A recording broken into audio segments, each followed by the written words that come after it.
Hi designer, bienvenue dans cette nouvelle vidéo. On voit ensemble 4 choses à savoir avant de devenir designer d'intérieur. La première chose, ça va être de savoir faire la différence entre designer d'intérieur et décorateur. Souvent, le métier de designer d'intérieur porte à confusion. On ne sait pas trop ce que ça veut dire, on est un peu perdu entre décorateur, designer d'intérieur, architecte d'intérieur. Est-ce que c'est les mêmes métiers ? Est-ce que c'est des métiers qui sont complètement différents?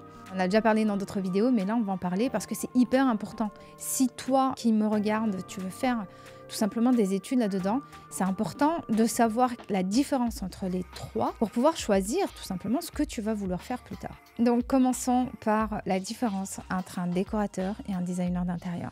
Designer d'intérieur, c'est un mot plutôt anglo-saxon, interior design. Aux États-Unis, au Canada, en Angleterre, même en Australie. Interior design, ça veut dire tout simplement la personne qui va venir travailler le design à l'intérieur de l'habitat. Littéralement, c'est ce que ça veut dire. Mais maintenant, tu dois te demander quelle est la différence avec un décorateur. Le décorateur, c'est celui vraiment qui va travailler le style de l'habitat. Donc on l'appelle souvent le stylisme de l'habitat. Tu peux vraiment le rapprocher au stylisme de mode. Tu vois, celui qui fait de la mode, le designer de mode, va travailler la partie visible, donc c'est-à-dire qu'il va travailler vraiment les couleurs, les matériaux et ce genre de choses. On n'est que sur de l'esthétisme. Le décorateur d'intérieur, il va travailler que sur l'esthétisme. Il ne va pas forcément travailler sur le côté spatial. Donc lui, il va vraiment travailler sur les matériaux, sur le type de couleur, sur du beau. Le décorateur va travailler sur du beau. Donc il va faire en sorte que la pièce soit belle, qu'elle soit harmonieuse, qu'elle soit cohérente et que les couleurs soient bien choisies, que les matériaux soient bien choisis et que les mobiliers soient bien choisis. Donc ça, c'est vraiment le décorateur. Il va travailler sur le style, sur les matériaux, les couleurs et le mobilier. Ensuite, le designer d'intérieur, c'est complètement différent parce que lui, il va travailler sur l'espace, sur les plans, sur l'aménagement, sur la projection spatiale, mais aussi sur le style, sur le beau, sur la décoration. Il a un aspect dans son métier, donc c'est pas l'aspect à 100%, mais c'est une partie de son métier qui va être du beau, qui va être de la décoration. Donc il y a de la décoration dans le design intérieur, c'est important de le savoir, mais pas que. C'est pour ça que ce n'est pas un décorateur. Ses services sont beaucoup plus étoffés qu'un décorateur. Alors maintenant qu'on a bien compris quelle est la différence entre un décorateur et un designer d'intérieur, je rappelle encore une fois, le designer d'intérieur va travailler les espaces, il va travailler le plan, il va travailler l'aménagement, mais il va aussi travailler la décoration, c'est-à-dire les couleurs, les matériaux, les mobiliers. Alors ça, c'est vraiment quelque chose hyper important à savoir avant d'étudier ou de devenir designer d'intérieur, avant de te lancer dans cette voie-là. Il faut tout simplement savoir faire la différence entre les deux. Maintenant, il y a une autre chose qui est hyper importante aussi à savoir, ça va être tout ce qui va concerner les nouvelles technologies. Quand on veut devenir designer d'intérieur, c'est important d'aimer ça. C'est important d'aimer faire de la recherche pour les nouvelles technologies, que ce soit pour les matériaux, les nouveaux tissus, les nouveaux mobiliers, tout ce qui se fait en tant que designer d'intérieur, c'est un devoir, c'est une obligation d'être à jour là-dessus. Ne pas proposer des matériaux qu'on a l'habitude de voir ou du mobilier qu'on a l'habitude de voir. Il faut vraiment être aguerri là-dessus et il faut vraiment être curieux et faire des recherches et aimer cette partie-là parce que c'est une partie qui est très très très prenante. C'est une partie qui est hyper présente dans notre métier. Il faut que tu sois conscient ou consciente de cette partie-là, de te dire tout simplement que tu vas devoir faire une recherche très approfondie, pas forcément quotidienne, mais très souvent. Tu dois vraiment te tenir à jour sur ce qu'il se fait dans notre métier, ce qu'il se fait dans les matériaux, donc quel type de nouveaux matériaux nous avons, quel type de nouvelles technologies nous avons, quel type de nouveaux tissus nous avons pour pouvoir les proposer à tes clients. Parce que tu vas avoir des clients dans le particulier, tu auras aussi des clients dans le retail design, dans les boutiques, mais aussi dans le tertiaire pour les bureaux. C'est important de leur proposer des matériaux issus de l'innovation. On va prendre l'exemple du particulier. Parce que tu peux te dire que oui, le particulier n'a pas forcément besoin d'avoir des matériaux hyper innovants. Figure-toi que c'est vraiment l'inverse. C'est vraiment l'inverse parce que lui n'a pas conscience de nouveaux matériaux, donc il va prendre ce qu'on lui donne. Alors que si tu lui apportes cette dimension-là de nouveaux matériaux, il va tout simplement comprendre qu'il y a des alternatives à ce qu'il a actuellement. On va prendre l'exemple du tissu. Si tu n'es pas à jour là-dessus, tu ne vas pas pouvoir proposer à tes clients des tissus qui vont être, par exemple, imperméables. C'est-à-dire des tissus qui ne vont pas se tacher, qui ne vont pas se froisser ou ce genre de choses. Tout va dépendre du besoin. Mais grâce aujourd'hui à la nouvelle technologie ou nanoparticules ou ce genre de choses, on peut proposer aujourd'hui à nos clients de mettre des mobiliers qui vont être blancs, qui vont être clairs, quand bien même ils ont des enfants, parce qu'aujourd'hui, on a une variété beaucoup plus riche, innovante, par rapport à la fabrique, par rapport aux matériaux, qui va nous permettre d'avoir des tissus qui vont être anti-taches. On n'a pas forcément en tête, quand on veut faire des études de design intérieur, on y va tête baissée, on ne se rend pas bien compte de vraiment tout ce qu'on doit savoir. Donc c'est important pour moi de faire cette vidéo-là pour vraiment que tu puisses comprendre, parce que c'est un métier qui est vraiment très riche, où il y a énormément de choses à savoir, mais c'est quand même des choses qu'on ne dit pas souvent, donc c'est important de les savoir. Maintenant que ça c'est dit, donc tu connais la différence entre un décorateur et un designer d'intérieur, tu connais l'importance des nouvelles technologies. Donc là, j'ai parlé de tissus qui ne se tachent pas, mais il y a aussi, bien sûr, des nouvelles technologies avec des matériaux qui vont être possibles pour le particulier, qui n'auraient pas été forcément possibles, comme le marbre, parce qu'il va avoir une finition qui va être imperméable et du coup qui va être moins poreuse.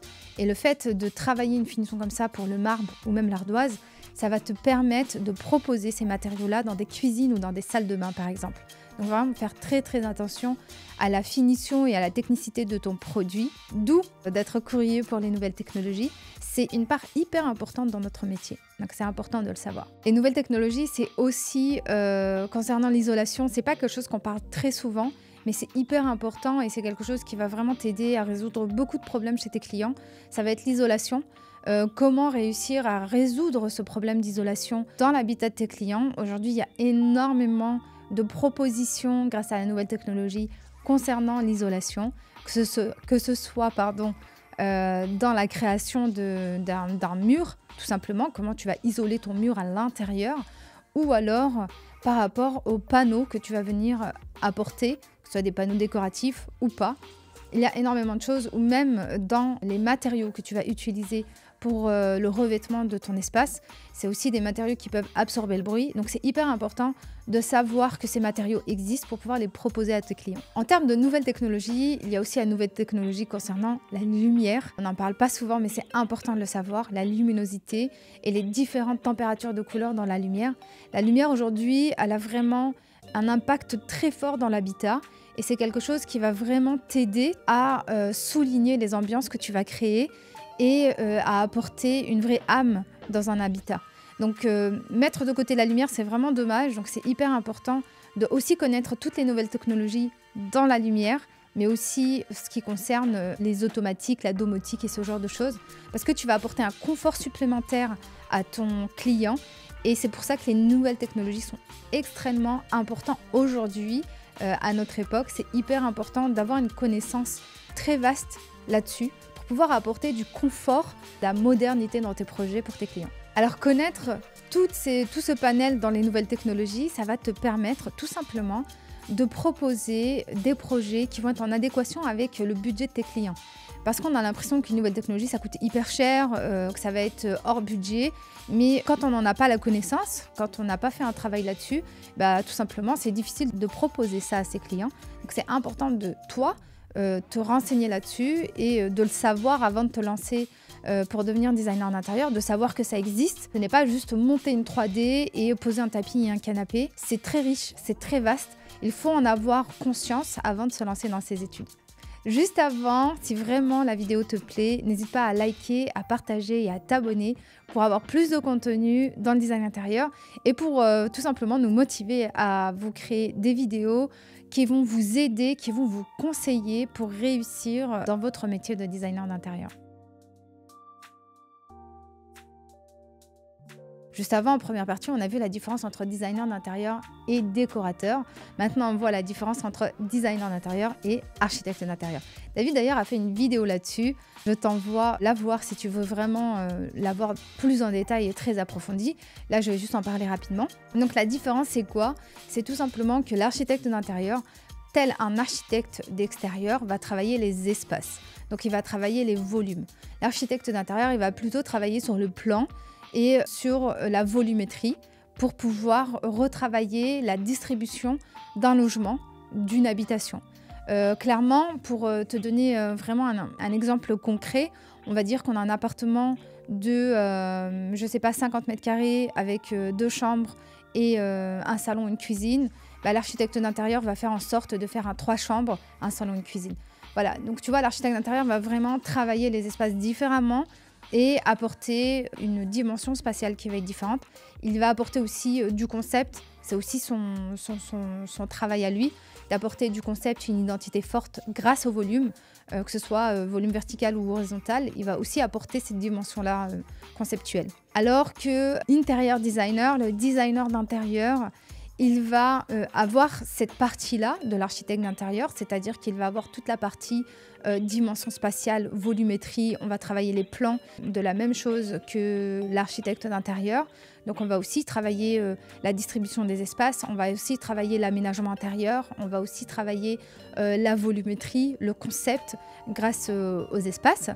Mais comme on l'a vu avant, on va apporter cette dimension de décoration. Il va travailler l'espace, les volumes, la décoration, l'esthétisme, la fonctionnalité. Donc c'est un métier qui est hyper riche, c'est vraiment celui qui va venir faire une jonction, un mariage avec la décoration et l'architecture intérieure.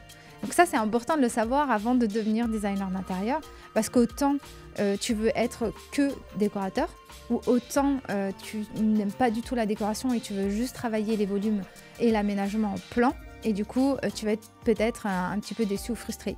Par contre, si tu veux devenir designer d'intérieur et que tu fais que de la décoration, tu vas être frustré parce que tu ne vas pas avoir cette partie volumétrie spatiale et de plan. Et si tu veux devenir architecte d'intérieur, tu vas aussi être frustré parce que tu ne vas pas voir toute cette partie décoration en détail et avec beaucoup de profondeur. On arrive à la troisième chose, hyper importante, mais hyper importante. Est-ce que tu dois savoir dessiner? Donc c'est une question qu'on nous pose tout le temps. Est-ce qu'on doit savoir dessiner pour faire ce métier-là? Eh bien, je réponds tout de suite. La réponse, bien entendu, est non catégorique. On n'est pas obligé de savoir dessiner pour devenir designer d'intérieur. On n'était pas obligé déjà il y a quelques années, on l'est encore moins aujourd'hui dans l'époque où on est, où on a énormément d'outils, de logiciels à notre portée pour pouvoir retranscrire nos idées. Donc si tu sais dessiner, c'est bien, c'est un plus et je dirais pas le contraire, c'est vraiment bien, c'est un plus, c'est quelque chose qui va vraiment t'aider à développer les choses. Mais est-ce que c'est une fatalité, est-ce que c'est une obligation pour pouvoir exercer le métier ? C'est un non catégorique. Tu as juste besoin de retranscrire tes idées. Ça, c'est une grande différence.